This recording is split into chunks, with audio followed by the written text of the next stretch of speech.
Here's another fine Jayco design. So we have our stack washer dryer here. Wife was getting a code that something was holding up the water draining from our Splendide washer.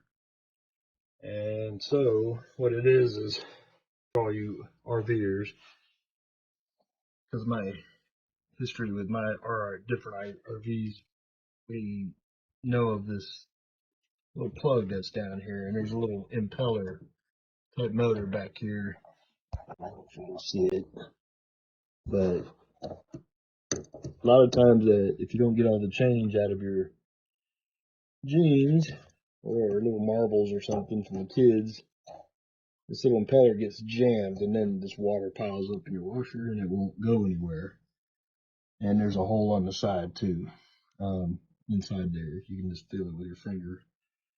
But in order to get to it, do this in reverse, but there's a cover like this that snaps off, just like that. This one's for the dryer.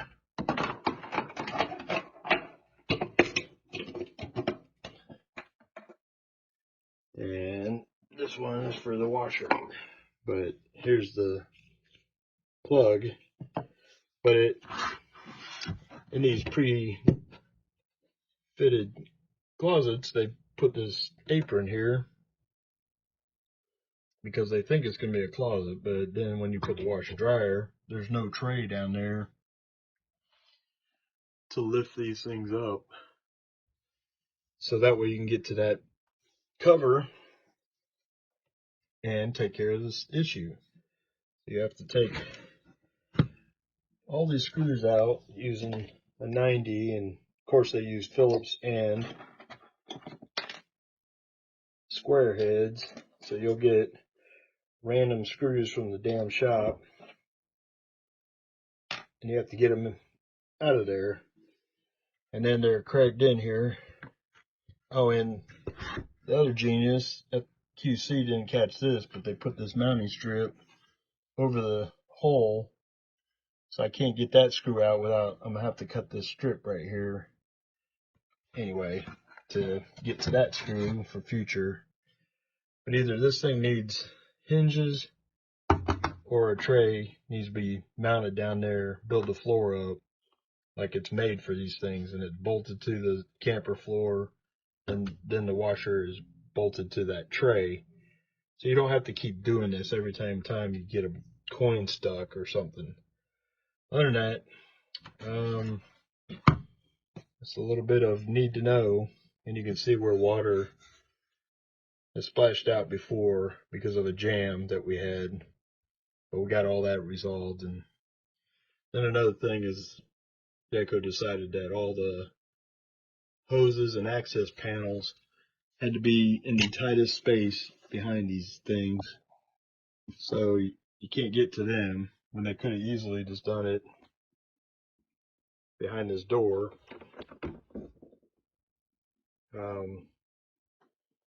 On this wall right here, and then drained it out to the gray tanks. But now you gotta make everything based on you having clothes in your closet, and then when you have the washer dryer, now you're forever beholden to dismantling everything, and these things are not light. So it's always a two-person operation, especially to get your washer. It's like your home washer. It's filled with water all the time. All right. Have fun. Okay. Got it all back together. But I know some guy's going to be the, why don't you just pop out like this? Sure. But getting your hand here to turn this and pull that whole tube out, you need about that much to pull that tube out, and then all the water starts draining and you can't get to it with a towel that easily, so you have to remove this panel.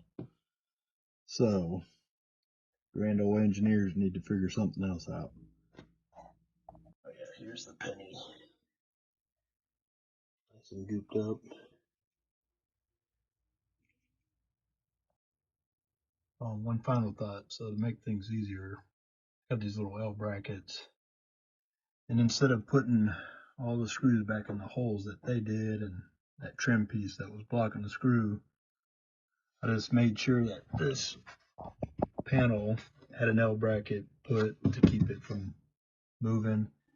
And I put one here and one here, and then I went ahead and put the screw there, the screw there that was already in the floor. And that makes it easier to get this panel out. I was going to try hinges, but it just would be in the way. Anyway, I hope this video helps, and good luck on your next water leak endeavor, and hopefully Jake will improve this setup, or may have another video where I build a tray for this thing. Alright, y'all have a good day. Like and subscribe, and provide comments where necessary. Alright, talk to you later.